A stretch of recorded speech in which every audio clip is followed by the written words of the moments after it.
Somebody already broke a PS5. Apparently, the cat knocked it off the entertainment center.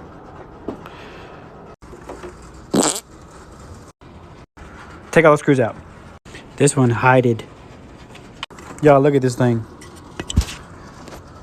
Yo. And the top lid's off.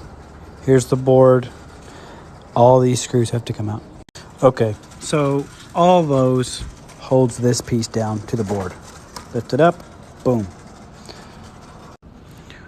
Pull this off, then this.